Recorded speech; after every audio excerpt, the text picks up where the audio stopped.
Yesterday, OpenAI released its GPT-Image-1 model, which is their state-of-the-art image generation model. That is the model that folks were using in social media a few weeks ago, in which they were uploading their pictures and having them transform using the Ghibli Studio styling. And that is what we're going to do in this video. In this video, we're going to see that we can create an Speed.NET Core MVC application so that a person can upload their picture. As you can see here, let me do it myself. I will upload my picture. I will click on transform, and then here at the right, we're going to have it transform using the Ghibli Studio style. So basically, in this tutorial, we're going to see what code do we have to write to make this work. Again, this is an MVC application, but you can do this in Blazor, Maui, WPF, or whatever. And as you can see here, we have our image using the Ghibli Studio styling. Again, we're going to see how to do this in this video. But before that, if you want to learn more about how to write professional Speed.NET Core applications, buy my Udemy courses today. I have a course on how to build minimal APIs using Entity Framework Core, and also how to build minimal APIs using Dapper, in which we use store procedures to communicate with our database. Link with a discount to these courses in the description of this video.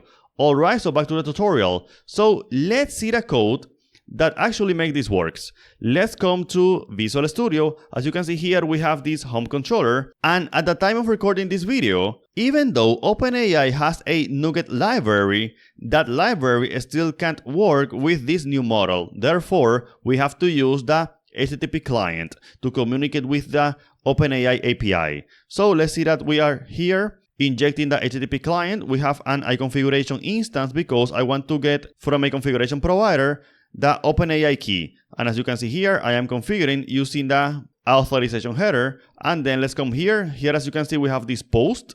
And then in here, I am instantiating a multi-parent form data content because since I want to send a file, I have to use multi-parent form data, right? Therefore, I use this file content to get the stream of the file. Here I have this file, which is an iForm file. This is the model, by the way. We have this simple model that only have this one property.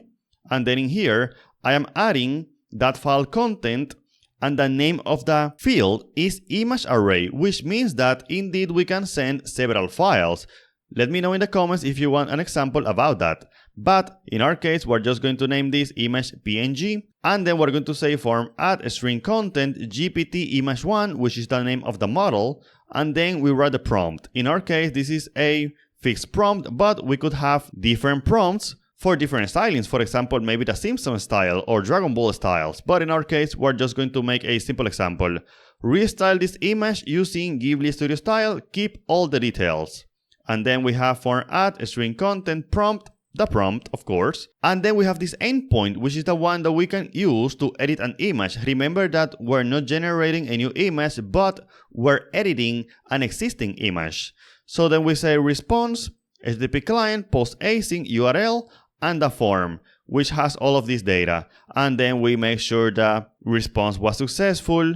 We get a JSON response. We extract from this response the base64 representation of this image that we have here, of the image returned by OpenAI, and then we transform it into a byte array, as you can see here. And then in my case, what I'm doing is that I am storing this image in the www root directory. Of course, you can do with the image whatever you want. You can simply, for example, just return it to the user. But in my case, I will just save it in the www root directory, and then I will return to the user the name of the file. So that is what we do here. We do the return file name here. Now let's go to the view, to the index.cs HTML view. As you can see here, we have this form, but in our case, what we're doing is that instead of just posting the form, I'm using sendImage, a sendImage JavaScript function, so that we can activate the loading GIF that we used to have here. So let's see that. Let's see that we have this sendImage function. I'm displaying the loading GIF. I'm getting the input type file, and then I am appending the file to this form data. Then I am using the fetch API so that we can send a post request to our controller.